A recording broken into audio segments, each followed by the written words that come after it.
Hey there everyone, it's Ryan with Frontline Animal Removal. We're 2 weeks into August, which means I'm in the middle of bat-proofing houses. So let me show you how I bat-proof houses.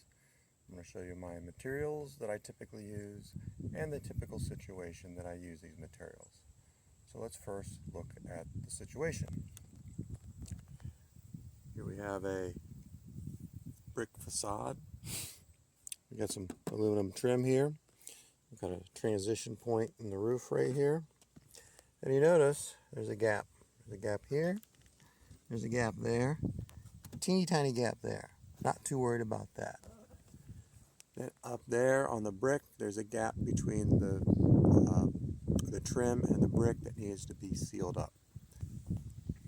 So how do I close this up? I want it to look good, so I'm not going to use spray foam because spray foam's ugly. I don't just want to shove a whole lot of caulk in there because then you'll get this little blobby mess all over. Not very good looking. So that's where we use aluminum trim.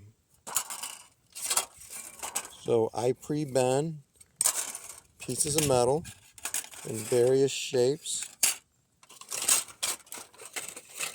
and I carry them up on the roof with me. So right here we got a gap to fill.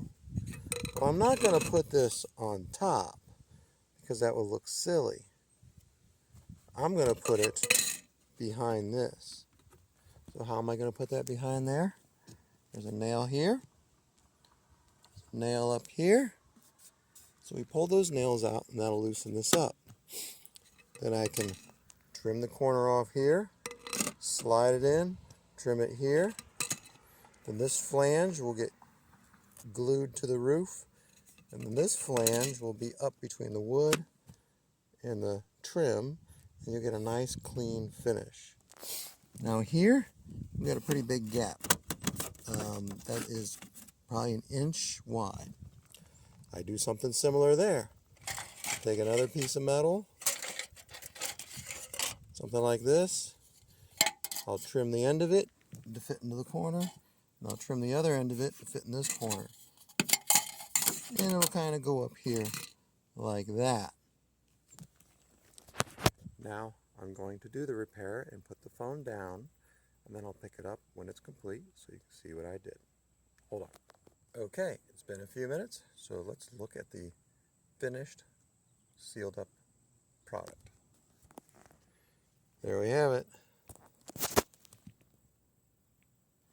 Very simple, very clean. The only thing about this method that I don't like is this is old. This is like 30-year-old aluminum, so it's got a lot of weathering and some discoloration. If it were bright and brand new, it would match up with this really, really nice.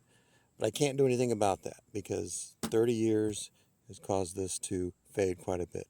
I mean, in fact, this used to be a real nice dark brown, kind of like this, but it's faded back to this, well, light brown color, just as this white trim has darkened. So I can't do anything about the fading of materials. But we got a nice, clean, closed hole.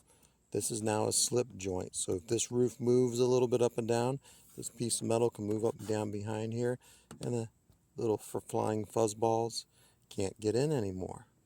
And that is the same thing here. This is attached along the roof. We got an overlapping joint here, so if the eave moves a little bit, that's okay, because this is sealed down here and the bats aren't getting in. Because the gap here was really, really tight, we just put a little bead of caulk along there. So small joints we just close with sealant. Anything big like these we close with aluminum.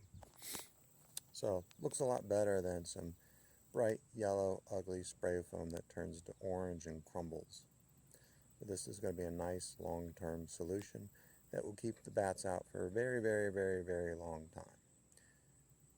So if you're having issues with bats and you're in Northeast Ohio and you want me to come on out and seal them up doing nice clean trim work like this, which is nice and simple, give me a holler.